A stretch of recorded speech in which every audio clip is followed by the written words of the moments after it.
কষ্ট লাগে মাঝে মাঝে, তো বলতে পারি না কারণ তুই ছোট মানুষ, তাই তোকে কখনো বলা হয় না। ভাইয়াও তোকে না অনেক বেশি ভালোবাসি, অনেক অনেক অনেক।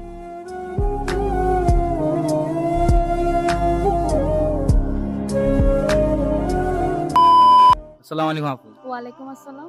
আচ্ছা, আপনার মনে হয় বাবা নেই? হ্যাঁ, আমার বাবা নেই।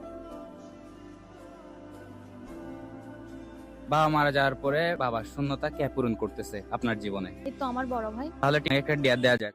হ্যাঁ, দিতে পারি। ডেটটা হচ্ছে আপনার বড় ভাইকে কল দিবেন, কল দিয়ে বলবেন যে আমি তোমাকে অনেক ভালোবাসি, মানে আপনার বড় ভাইকে যে ভালোবাসেন ওটা প্রকাশ করবেন। বড় ভাই কি বলে ওটা দেখতে চাচ্ছি। আচ্ছা। ঠিক আছে, কল দিন তাহলে। হ্যালো ভাইয়া। হ্যাঁ বল না। হ্যাঁ, তুমি কোথায়? এই তো ভাইয়া তো দোকানে। কেন কিসে? না, কিছু হয় নাই। কি করো? ভাইয়া কাজ করতেছে যে, কেন কিছু বলবি? বলার তো অনেক কিছুই ছিল, আগে বলো। নাস্তা করছো? হ্যাঁ নাস্তা করছি, তুই করছস? না, আমি এখনো করি নাই, করব। তোর কোনটা আমার তেমন লাগতেছে কেন? কেউ কিছু বলছে তোকে? না না, এমনিতে লাগতেছে। কিছু হয় নাই। ওমা, তুই আমার বোনের কোনটা তেমন থাকে না? তোর কেউ কি বলছে? বাসে কে বলছে? আম্মু কিছু বলছে নাকি তোর বাবা কিছু বলছে?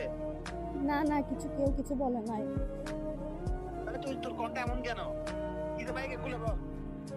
তেমন কিছু না, আসলে তোমাকে তো আমি অনেক কষ্ট দিছি বা অনেক ঝগড়া করছি, রাগ করে কথা বলি নাই তোমার সাথে। So, তুই এই কষ্ট না দিলে, তুই রাগ করে না করলে কে করবে? আমার কি তোর 100টা বোন? তুই হচ্ছে আমার একমাত্র কলেজার টুকরার বোন, তুই না করলে কে করবে? তোর জন্য হাজার গুণ মাপ আমার কাছে। अपने भैया से कहना ना कभी কখনো তো বলা হয় নাই, যতই কিছু করি না কেন কখনো তো তোমার থেকে মাফও চাই নাই, সরিও বলি নাই। তোরা যাই কর না কেন, তুই থাকবি আমার হৃদয়ের মাঝে। তুই আজকে এমন হয়ে গেছিস কেন আমি বুঝলাম না। তোরও কেউ কিছু বলছে? ভাইয়ার কিন্তু খারাপ লাগছে, তুই না জানো। না, তোর চোখের বাড়ি কিছু বলে ভাই বলে তোর নাই। অনেক খারাপ লাগে। কেউ কিছু বলে নাই, আসলে আমার তোমার জন্য অনেক বেশি পেট করতেছে, তাই আজকে মানে কল দিয়ে বলার কি এসব, যে আসলে আমাকে মাফ করে দিও। অনেক ঝগড়া করছি, অনেক রাগ দেখাইছি তোমার উপর, যে আমাকে মাফ করে দিও। আর এমন করে বলে না। কিসের মাপ করছিস তোকে? তুই হচ্ছিস আমার বাচ্চা।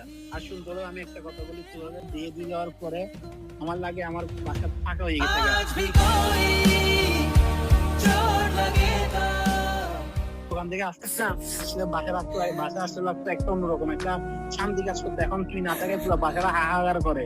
মানে আমি কি নাই আমার মধ্যে সবসময় এটা, মানে আমি বিচলিত থাকি কি রে, আমার বোন কই, আমার বোন কই। মানে কষ্ট লাগে মাঝে মাঝে, তো বলতে পারি না কারণ তুই ছোট মানুষ, তাই তোকে কখনো বলা হয় না। ভাইয়াও তোকে না অনেক বেশি ভালোবাসি, অনেক অনেক অনেক।